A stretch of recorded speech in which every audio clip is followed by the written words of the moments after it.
This man that we have on the phone, Mike, he goes by the name of Mike Ergo, and there we have him on the call. Mike, thank you so much for joining us. Can you tell us a little bit about your story? And first of all, great to see Sure. you.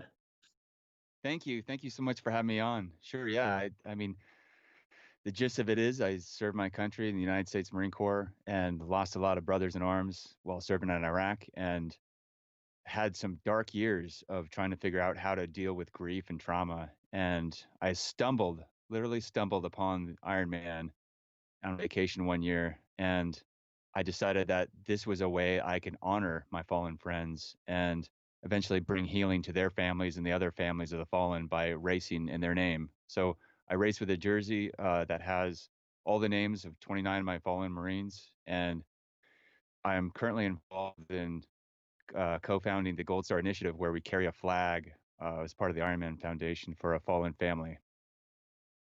Well, Mike, this is Oh, it's Mike, and amazing. uh, isn't it amazing? And you probably didn't realize this when you started your journey into triathlon and Ironman, but all of a sudden you carried yourself over 140.6 miles. You bring that American flag in, and that tough physical act of Ironman actually healed your soul. It started healing you, and you could feel that at almost the moment you started working out, couldn't you?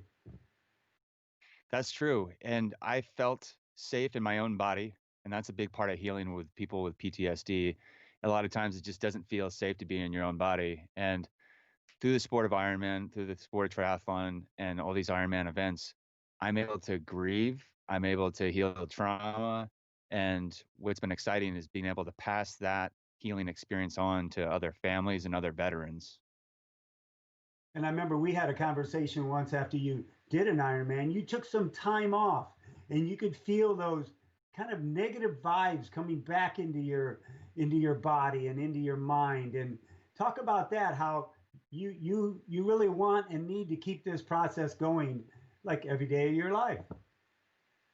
Fitness is just like hygiene, it's continual. And for me, working out on a consistent basis, not always racing, but staying active and staying fit and having something that gives me purpose is really important for just my well being.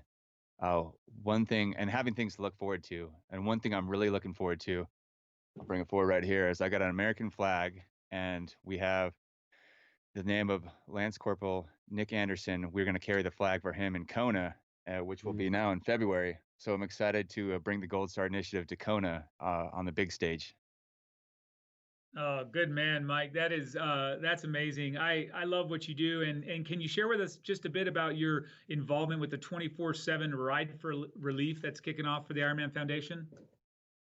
Sure thing. So yeah, Ironman Foundation has provided a lot of tangible help for people on the front line fighting, the COVID-19 pandemic.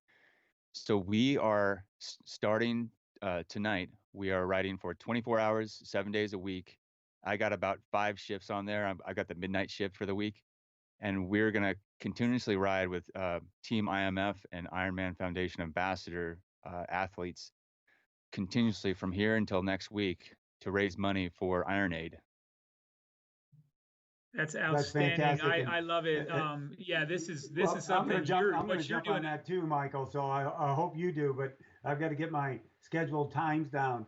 Mike, if you could give any advice to, and there's a lot of not only military but police and firefighters. PTSD is a fact of life with a lot of them. What advice would you give them if they're in a tough spot right now? Sure, I'm glad you asked that, Mike. What I would say to people is that trying to numb yourself out does not work. And especially if you're carrying hurt, because what I found is this, and it's such good news, is that underneath the numbness and the anger and the sadness and grief and hurt, under all of that is like a never ending spring of joy that you can tap into if you're willing just to go through those feelings. And that's what I've tapped into. That's the power of triathlon. That's the power of Ironman because it helps me get to that place. And I think any first responder, veteran, or person suffering and carrying trauma or carrying grief, they'll be able to manage that too. Wow, Well, great beautiful words, great words, and advice, I'm and sure a and you're lot of doing people great out stuff. there are listening to that. Yeah, for Yeah, I sure. hope Sorry to so. talk over you there, Mike. Mike and Mike. We got 3 mics on the mic. So let me just say this. It's been awesome to see you and awesome to see what you're doing. I want to say thank you and enjoy the rest of your day. We're going to rush right back to this exciting race with 5 professional athletes now. But Mike, you take care and keep doing what you're doing. All right, guys, take care. Thank you.